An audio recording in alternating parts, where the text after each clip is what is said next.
Blue was her raiment as the unclouded heaven, but her eyes were grey as the starlit evening.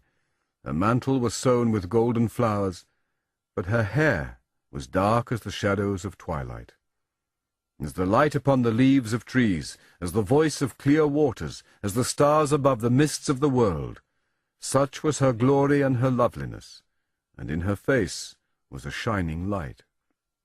But she vanished from his sight, and he became dumb as one that is bound under a spell, and he strayed long in the woods, wild and wary as a beast, seeking for her.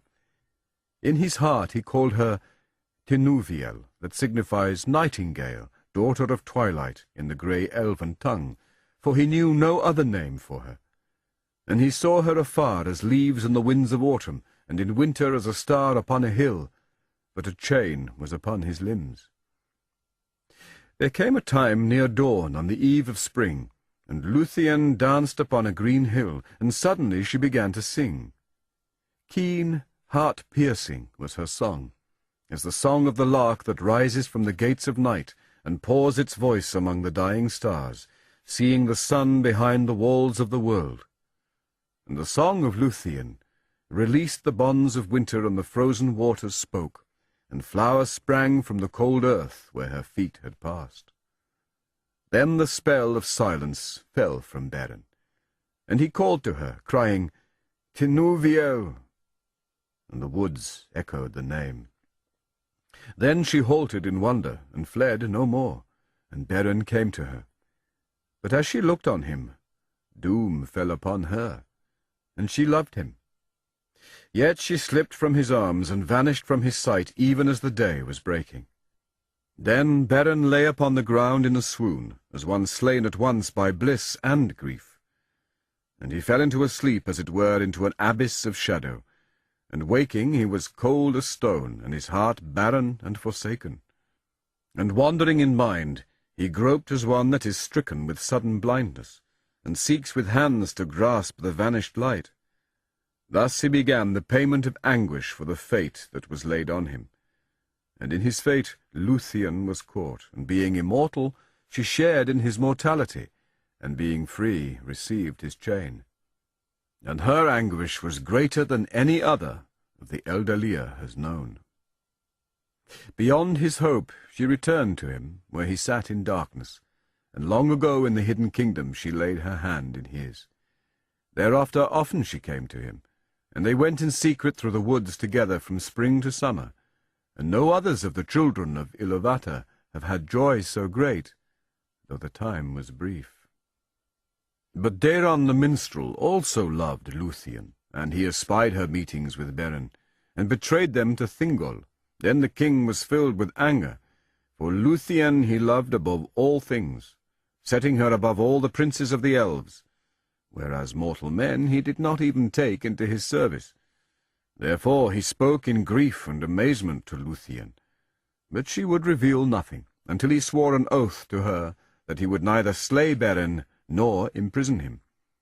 But he sent his servants to lay hands on him, and lead him to Menegroth as a malefactor. And Luthien, forestalling them, led Beren herself before the throne of Thingol, as if he were an honoured guest. Then Thingol looked upon Beren in scorn and anger. But Melian was silent. "Who are you," said the king, "that come hither as a thief, and unbidden dare to approach my throne?"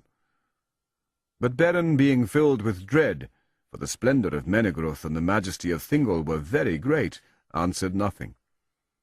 Therefore Luthien spoke and said, "He is Beren, son of Barahir, lord of men, mighty foe of Morgoth, the tale of whose deeds is become a song even among the elves." "Let Beren speak," said Thingol. "What would you here, unhappy mortal? And for what cause have you left your own land to enter this which is forbidden to such as you? Can you show reason why my power should not be laid on you in heavy punishment for your insolence and folly?" Then Beren, looking up, beheld the eyes of Luthien, and his glance went also to the face of Melian.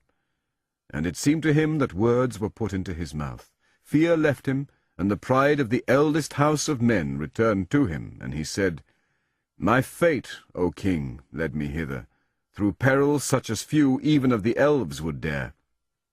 And here I have found what I sought not indeed, but finding I would possess for ever.